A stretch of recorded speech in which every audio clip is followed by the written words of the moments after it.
Dietze, Doris, sorry if I'm pronouncing that wrong, the surname. Head of Division, German Federal Ministry of Finance. Our moderator for this session, Mohan Tanksale, Strategic Consultant, Swift India Domestic Services. Barbara Voelkl, Policy Advisor, Digital Finance, German Federal Ministry of Finance. Stefan Halusa, Director General, Indo-German Chamber of Commerce. Rajesh Thakur, Managing Director, Co-Head, Global Transaction Bank, New Economy Coverage India and ASEAN, Deutsche Bank India. And yes, and we will get started. May I request Mr. Mohan Tanksale to please take over. We'll be starting with the keynote, but yes, over to you, sir. Request the keynote speaker, Doris, to please take over. Doris, please. Okay. Hello, everyone. I hope you can hear and see me very well. One moment, Doris. I think you are not audible yet. Can you please say something? Hello, everyone. Can you see and hear me? No. Doris is not audible. Hello. So, I just. Doris, are you able to hear us? Yes. Okay.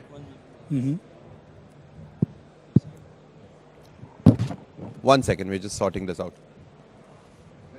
Okay. I can hear you too, Doris. So obviously, it sounds like it's in the room where we have the problem. That's good. Oder auch nicht.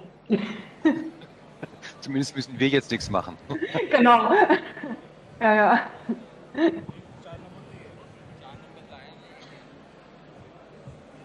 Aber bei mir ist auch schon gestern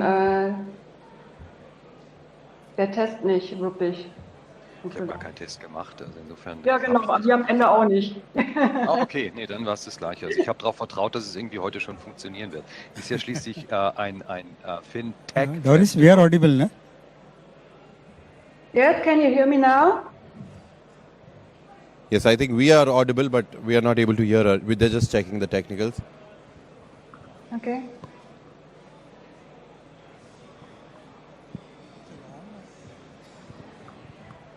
This is on. We can hear you. We can hear you. So, can you hear me now?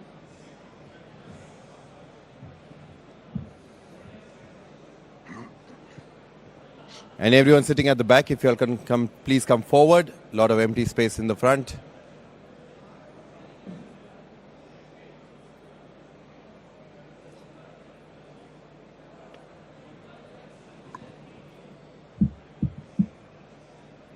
So, to the august audience, I would like to say that I know probably this is a difficult time when you are between the lunch and the meeting.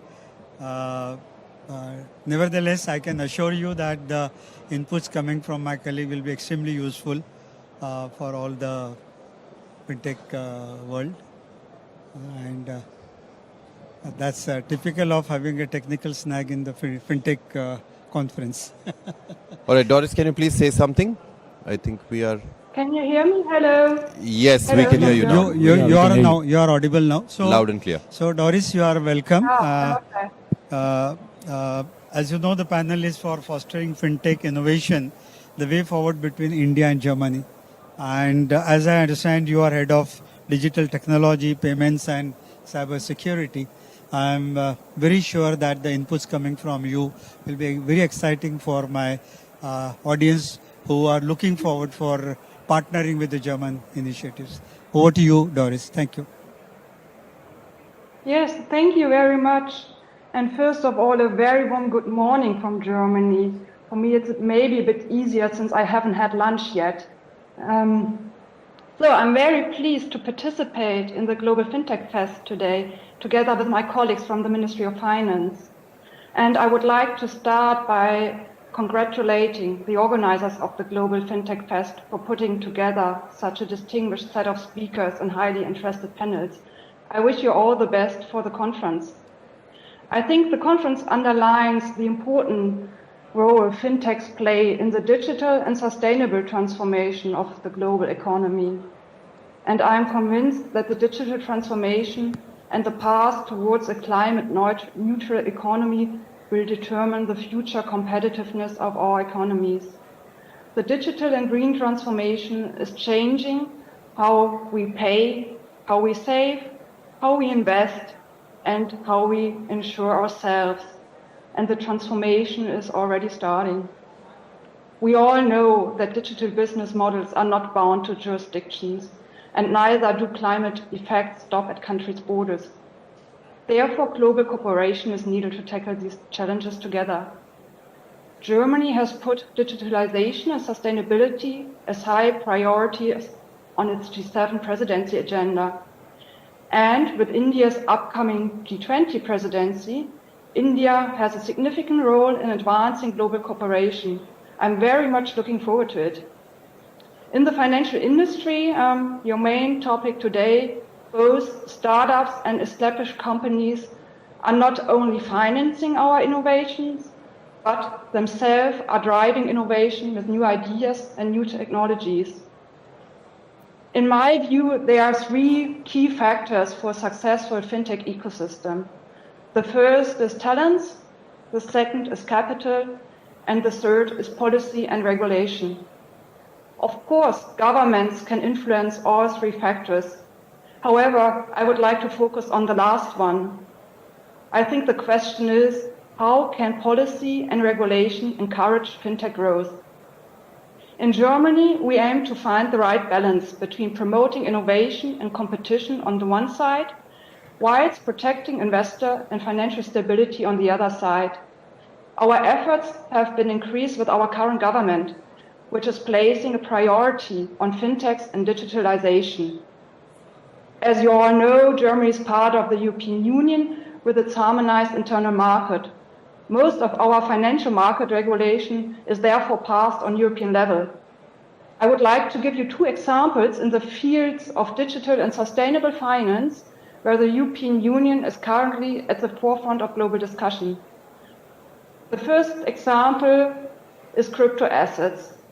As part of a broader digital finance strategy, we are currently finalizing a regulation on markets for crypto assets, so-called MiCA. MiCA will set harmonized regulatory standards for crypto assets in Europe. It includes balanced requirements for investors' protection and for maintaining financial stability. And this regulation, by the way, also includes provisions on the energy consumption of crypto assets. Germany was actually a frontrunner regarding crypto assets regulation. In January 2020, we established the crypto custody business as a new financial service in the Banking Act. It requires a permission from the German Financial Supervisory Authority. This approach has increased investor confidence in crypto. At the same time, it ensured compliance with anti-money laundering regulation and consumer protection, two of the main risks associated with crypto custody businesses. As I understand, crypto assets are highly debated in India too. In Europe, we decided for sound regulation. By doing so, we also aim to advance international standards, for example, at G20 level. The second example is sustainability. In the field of sustainable finance, we also need international standards for ensuring sustainability of business models. According to the Sustainable Finance Strategy of the European Commission, additional 350 billion euro are needed annually in order to meet our 55% emission reduction target in 2030. Therefore, the financial sector needs reliable and comparable data in order to decide where investments will have the biggest impact on emission reduction. We are also having a trend in Germany which is called green fintechs, which are especially engaged in emission reduction business models. Since many investors are active in more than one jurisdiction in the field of sustainable finance, global reporting standards are key. So, to bring initiatives like the two mentions to life, we need a strong and innovative industry. Startups are key drivers for innovation. Therefore, the German government is strongly pushing the fintech sector in the startup ecosystem as a whole. At At the Ministry of Finance, we are currently in the process of launching a so-called Future Financing Act to further strengthen the establishment of startups and fintechs. It includes provision to speed up licensing processes for fintechs, for example. Moreover, the German government approved a comprehensive startup strategy to strengthen and promote young innovative companies this year. In order to put into place initiatives like this, policymakers and practitioners need a common understanding how the market works and what market realities are. This is why the German Ministry of Finance institutionalized the dialogue with the financial industry, especially in two new formats. The first is a Digital Finance Forum. It is a forum for discussing strategic location issues and technical developments in dialogue with fintechs in Germany. We focus on aspects alongside digital banking, digital payments, crypto assets, and digital insurance. Topics like digital identity also play a major role here. Second is our Sustainable Finance Council, how we call it. We established a multi-stakeholder platform staffed with experts on sustainable finance. They advise the German government on the implementation of its sustainable finance strategy along the guiding principles of financial stability and sustainability. The independent council helps Germany to develop into a leading sustainable finance location. Also here, fintechs play an important role. With due respect, we see how much India is at the forefront of digital transformation. It is very impressive how India, for example, has taken an outstanding leap with the unified payments interface. I just realized that it was one of the major topics of your last session. It is an impressive way towards a paperless, cashless public administration with many benefits for consumer, industry, and the public. That's how we perceive it here. In Germany, we are actually still working on a digital identity which is essential for such a payment system.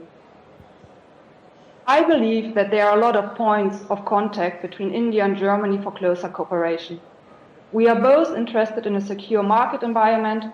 Both our nations have a reputation for being good science locations. We should take advantage of this by engaging in regularly exchanges on these issues. Conferences like this one are very good occasions to do so. That is why actually there's not much more for me to add, but to wish you all a highly interesting panel discussion and all the best from Berlin. Thank you very much, Doris. Your thrust on financial stability and sustainability is really worth where as you rightly said, that the central bankers and the policy makers. I can't hear you. Am I audible? No. Huh? Somebody says yes, somebody says no. Now you are. Okay, fine.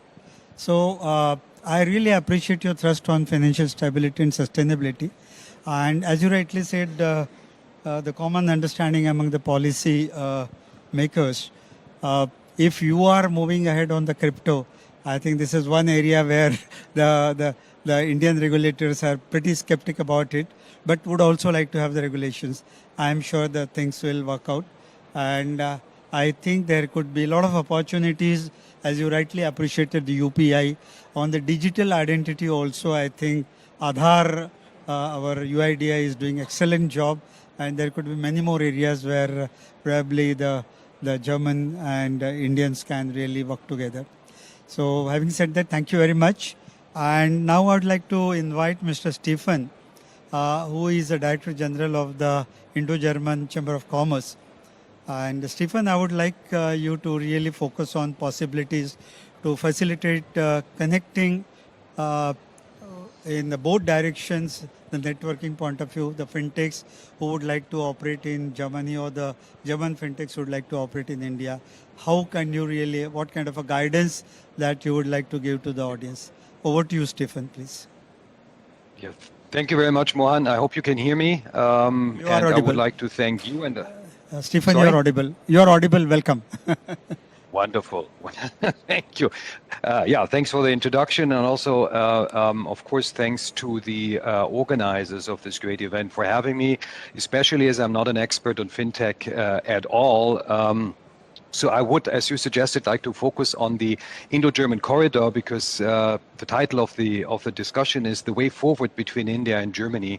And in order to define the way forward, maybe I can start with providing a little bit of framework on the Indo-German business relationships, as most of you probably have some of the data, but maybe not all of them.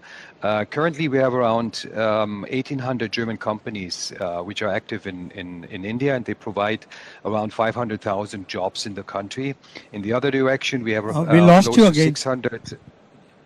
We can hear you. Okay. You cannot hear me? Yes, we can. We can. Okay, so I just continue. In the other direction, we have around 600 Indian companies which are active in Germany, and they created around 30,000 jobs in the country. The bilateral trade between India and Germany reached record highs last year with around 26 billion US dollars. They keep on growing. Exports to Germany are actually growing faster than exports from Germany to India, and that led to the situation for the first time that actually India has a surplus in the bilateral trade with Germany. And I think this underlines the importance of the relationships for both of our countries.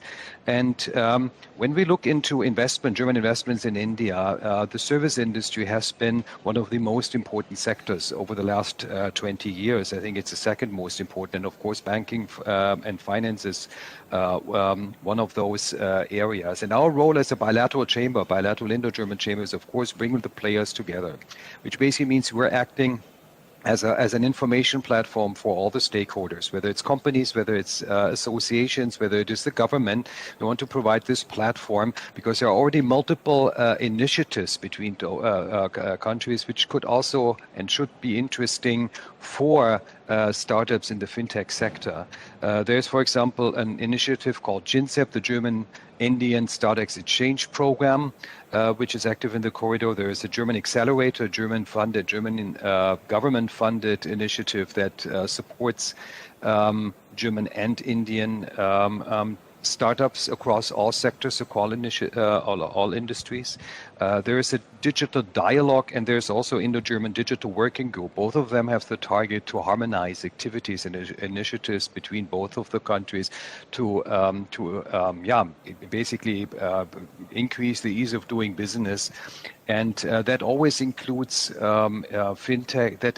startup companies as well as the established industry. And the companies that have already been active in India for quite some time.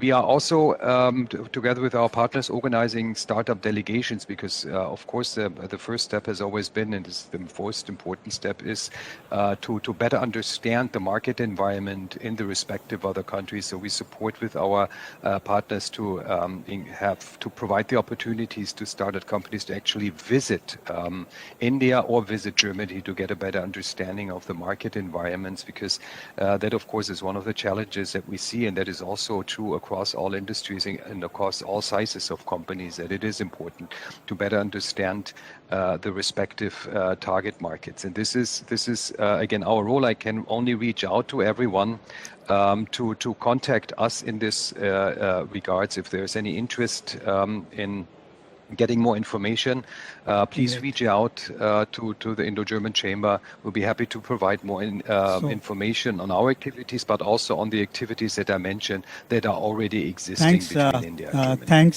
Stefan.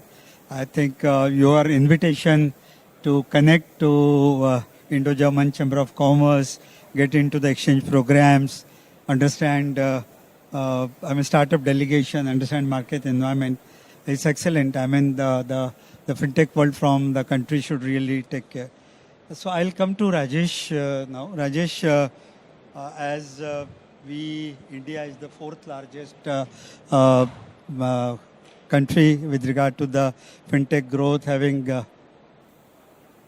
I'm audible? Yeah, you are. Okay, fine. So having 107 unicorns, so many sonicorns in the pipeline, with all that scenario, I would like to understand from you that as we heard Doris, we heard Stefan, what would be your advisory to the fintech world, and particularly being from a Deutsche Bank and working in the technology side, the transaction banking side? What are those opportunities you feel that can be explored by the fintech world in India?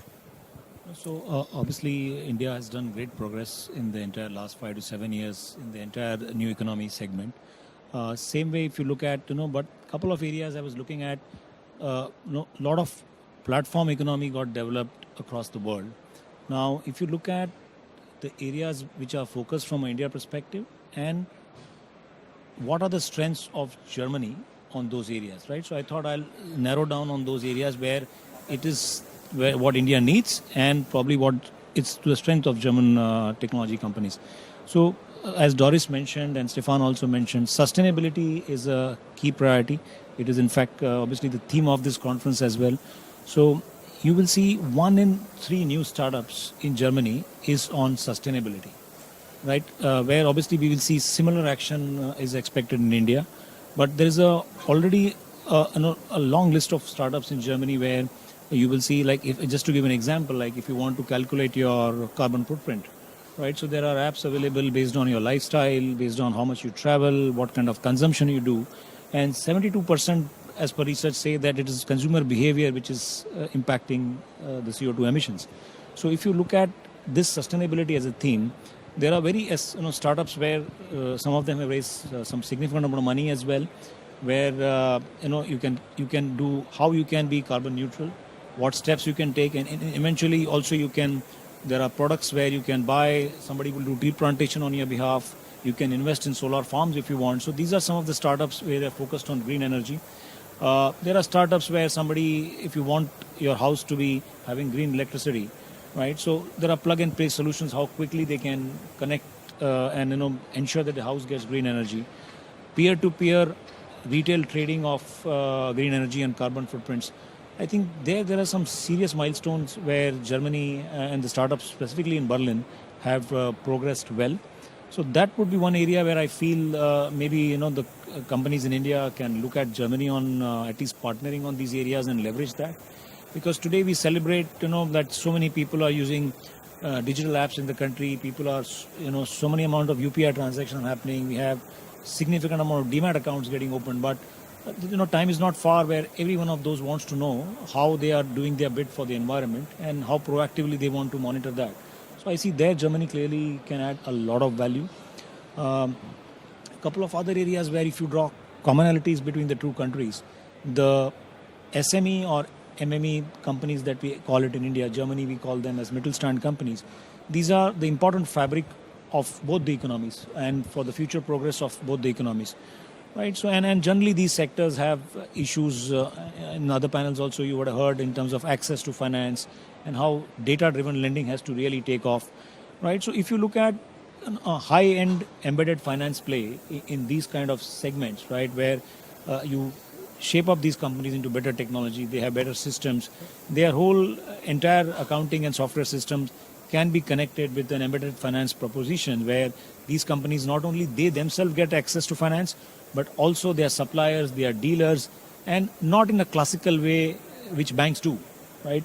In a way where it is more data-driven and based on past facts. Some data will be from government.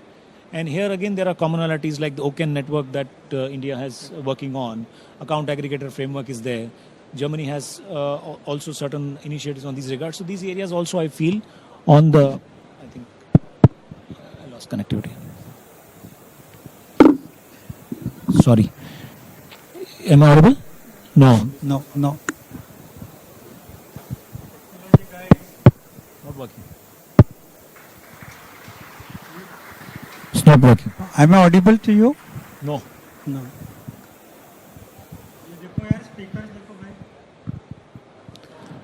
Yeah, I think now it's I think it's back. Yeah. So on these, German Mittelstand companies as well as Indian SMEs, I think a lot of play can be there, and sky is the limit on initiatives on these areas.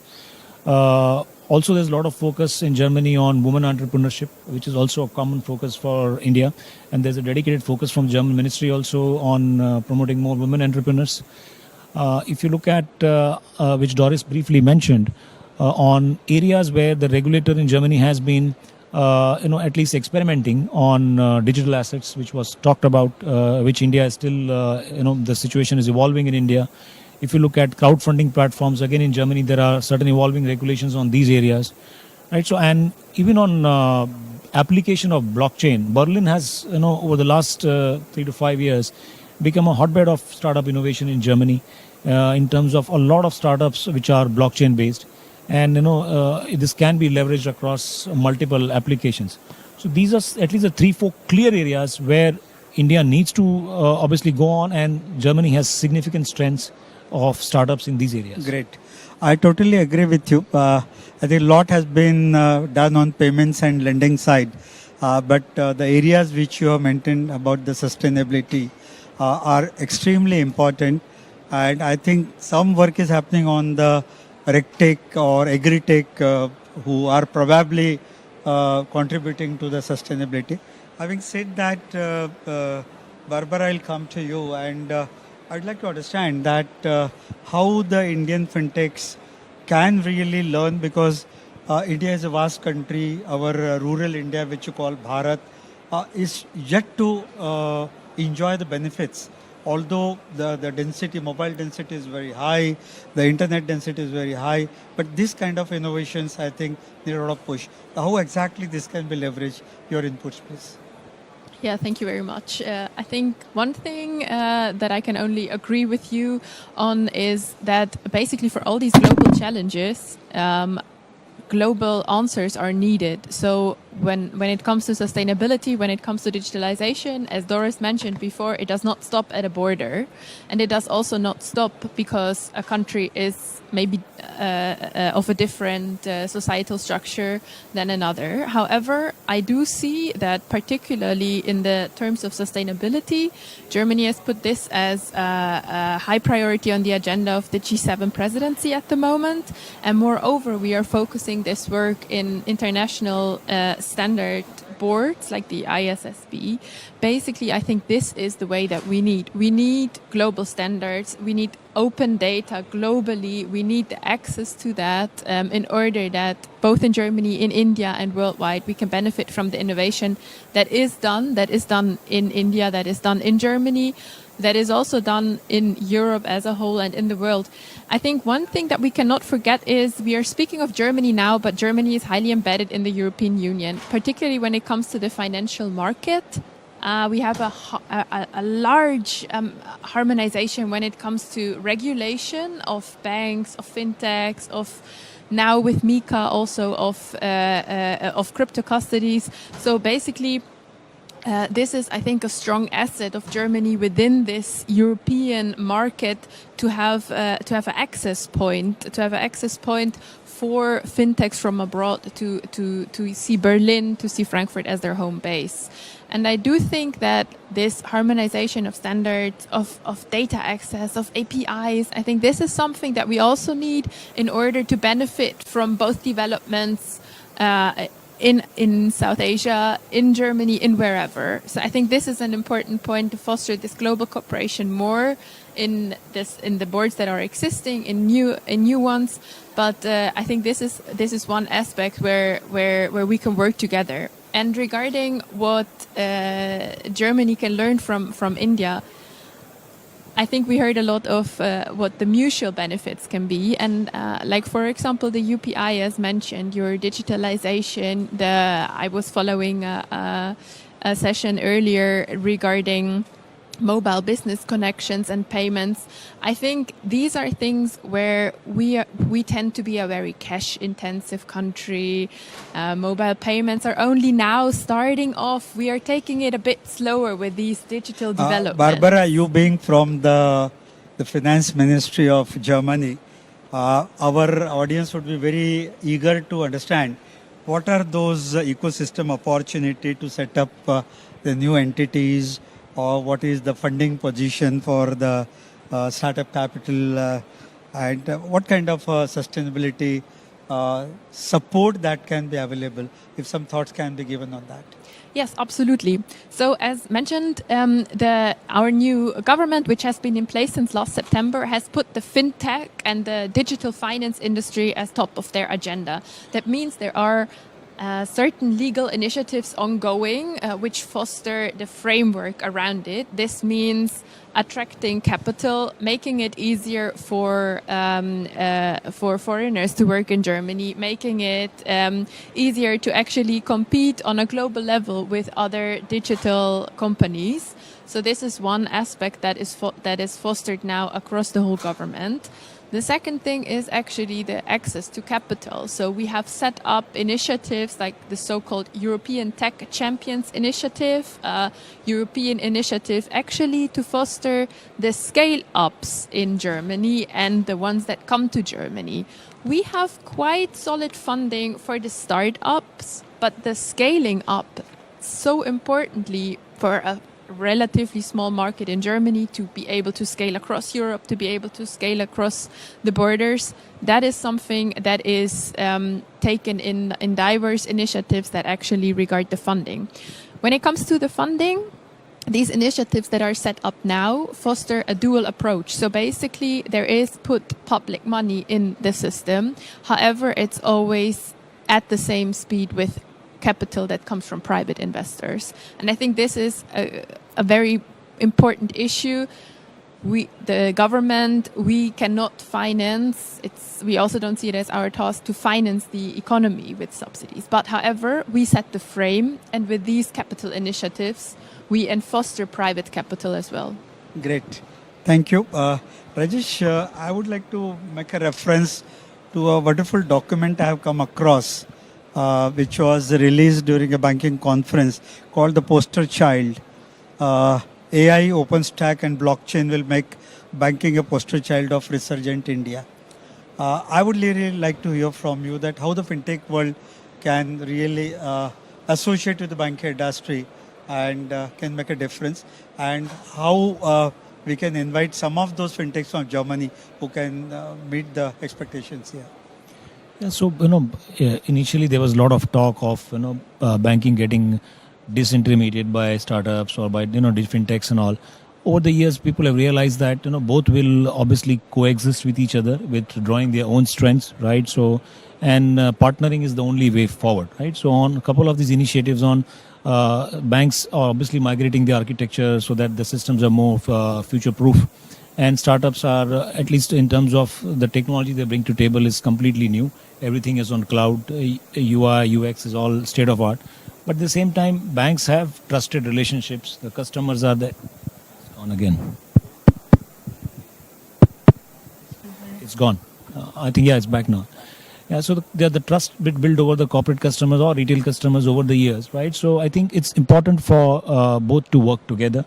And most of the banks are looking at partnering with fintechs on the top use cases. The most important use cases are showcased to various fintechs, and I'm sure that most of the banks are doing that and trying to experiment in a sandbox environment on certain use cases, and later on onboarding this fintech so that for the client it's a seamless solution offered by the bank.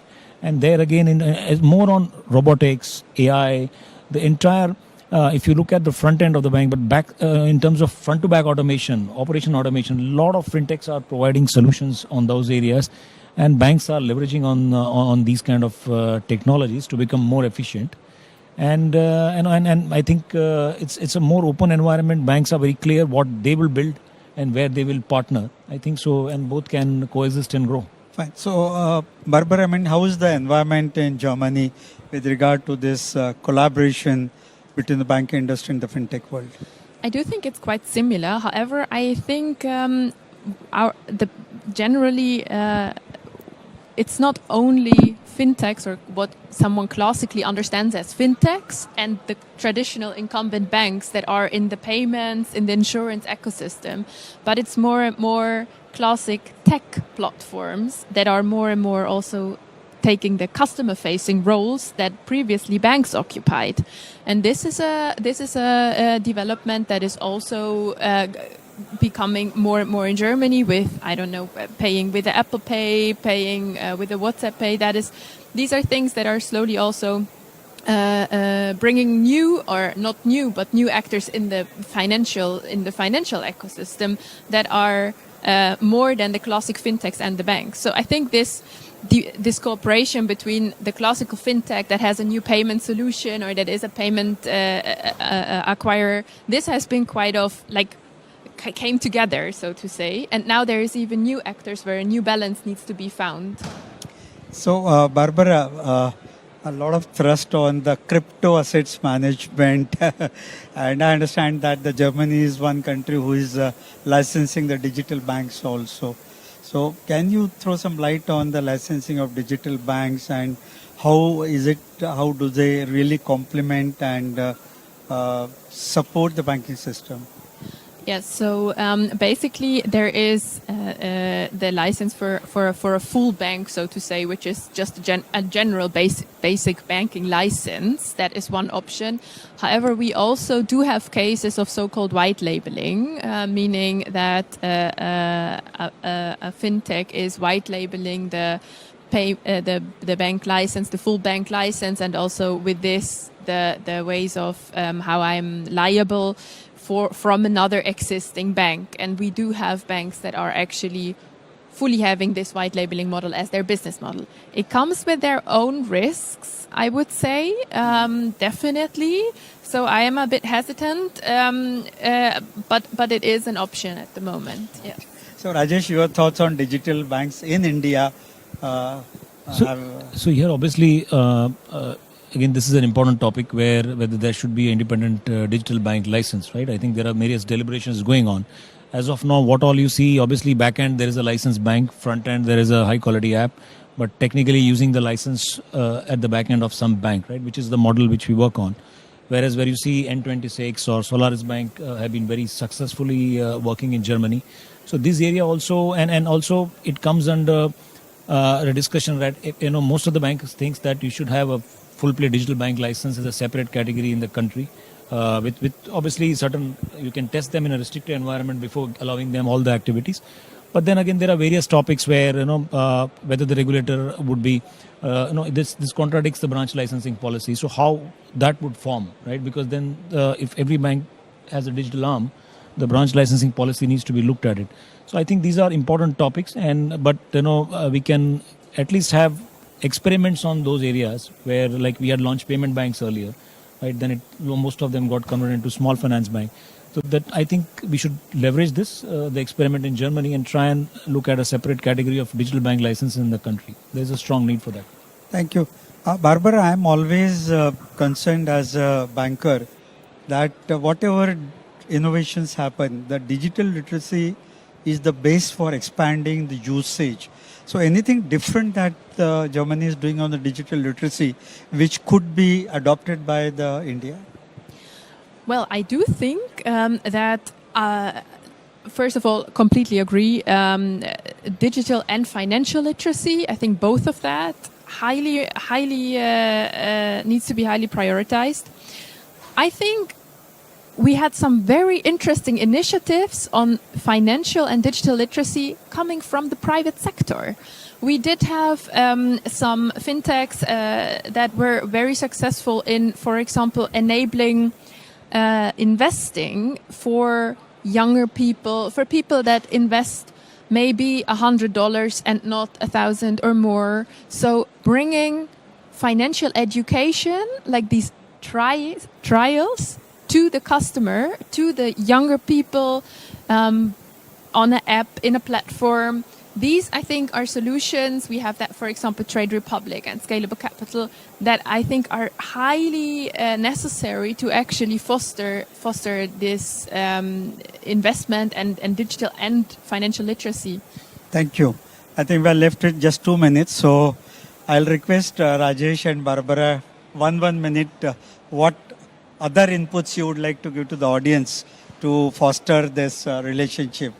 So I would say a lot of things where even Germany can leverage India.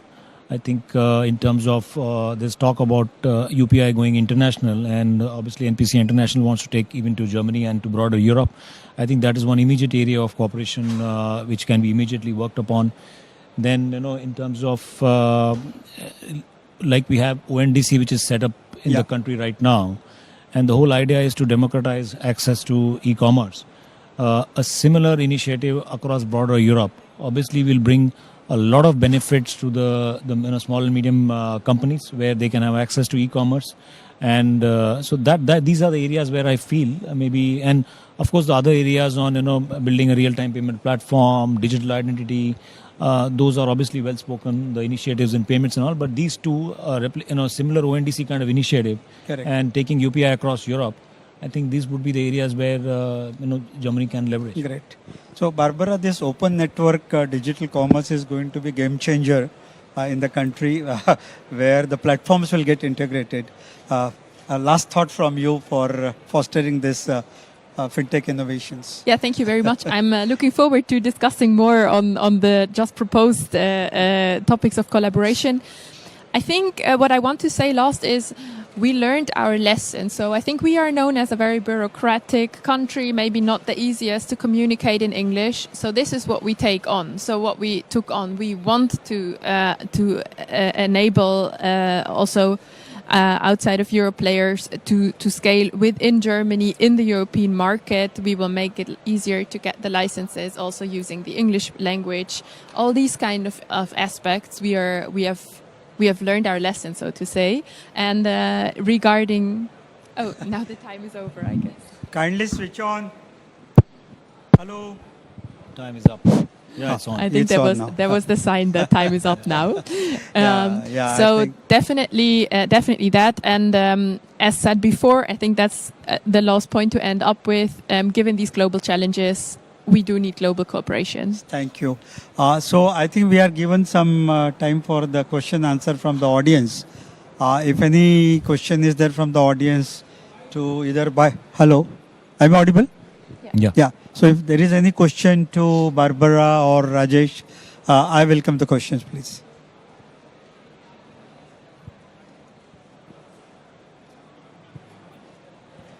Well, thank you so much. Anybody wants it? Oh, please. I'm sorry. Hi, good afternoon. Am I audible? Yeah, you're audible. Thank you. So first of all, thank you so much for your insights.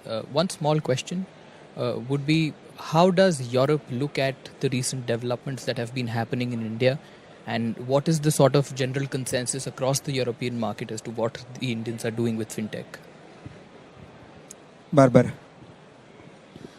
I think we look with respect regarding how deep the tech focus is in the Indian society. I think this is the one thing that we are looking.